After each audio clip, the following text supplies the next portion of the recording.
do Estado apresentou ontem o balanço fiscal do primeiro quadrimestre de 2025.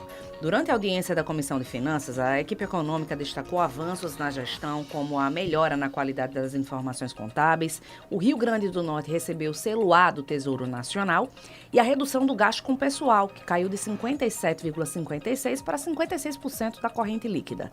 A previsão de crescimento é de até 15% na arrecadação ainda este ano, de acordo com o governo, com reforço do ICMS e também do Fundo de Participação dos Estados. Apesar dos indicadores positivos, um ponto acendeu um alerta entre os deputados estaduais que acompanharam essa reunião da Comissão de Finanças. É a dívida dos precatórios, que cresceu em torno, minha gente, de 600%.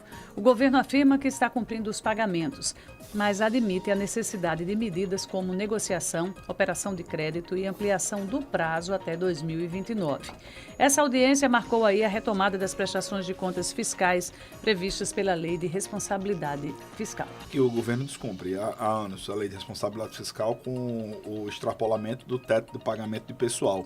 E lembrar também que essa questão dos precatórios, já houve recentemente uma reunião entre o governo do Estado e o Tribunal de Justiça, em que ficou acordado um parcelamento por mais de 60 milhões por mês que o governo do Estado vai ter que pagar de atrasados e também para fazer frente aos valores que são devidos desse ano, né? O secretário Carlos Eduardo Xavier ele comemorou, ele disse que foi um encontro muito positivo que teve com os deputados e ele isso claro vocês vão notar também, assim como eu notei, uma mudança muito grande na postura de Carlos Eduardo Xavier com relação aos parlamentares.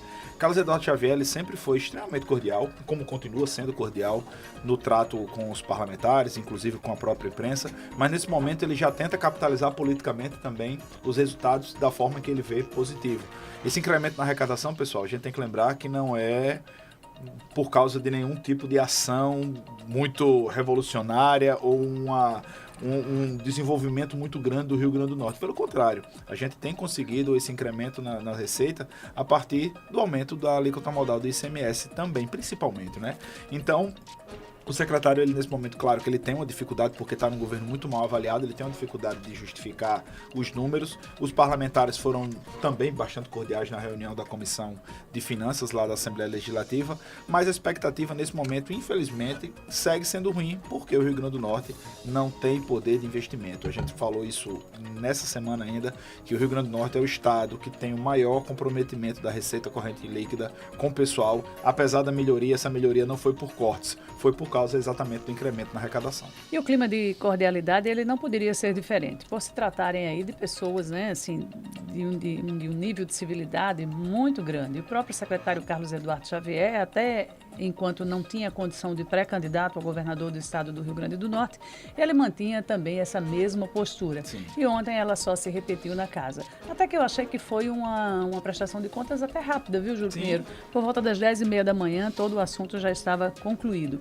A Assembleia retoma, essa é uma das exigências do próprio acompanhamento da Comissão de Finanças, retoma esses encontros e a grande preocupação em relação aos precatórios. Minha gente, o estado do Rio Grande do Norte está em atraso nesses repasses. E por que preocupa? Porque a lista de pessoas que têm dinheiro a receber do governo do estado, essa lista só cresce. E mesmo com aquele acordo que Júlio fez referência há pouco com o Tribunal de Justiça, esse acordo não deixou claro, minha gente, para onde serão destinados esses recursos que vão ser alocados pelo governo. Será que esses recursos vão diretamente para a lista normal, que tem precatórios desde sempre?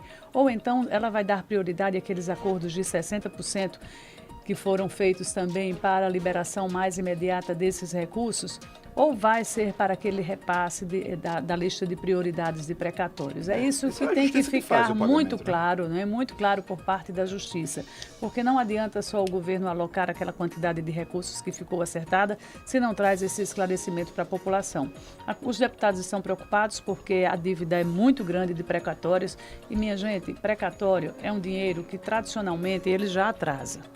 Né? Você ganha uma decisão judicial, mas você sabe que você começa a perder de vista. Saúde, você torce para viver muito. Só que agora está demorando ainda mais por causa do atraso desses repasses do governo para pagar a conta que tem com as decisões judiciais. Então foi um encontro importante. Carlos Eduardo Xavier ontem estava vestido também de pré-candidato, né? Com certeza. Pois é, isso aí a gente vai falar daqui a pouquinho.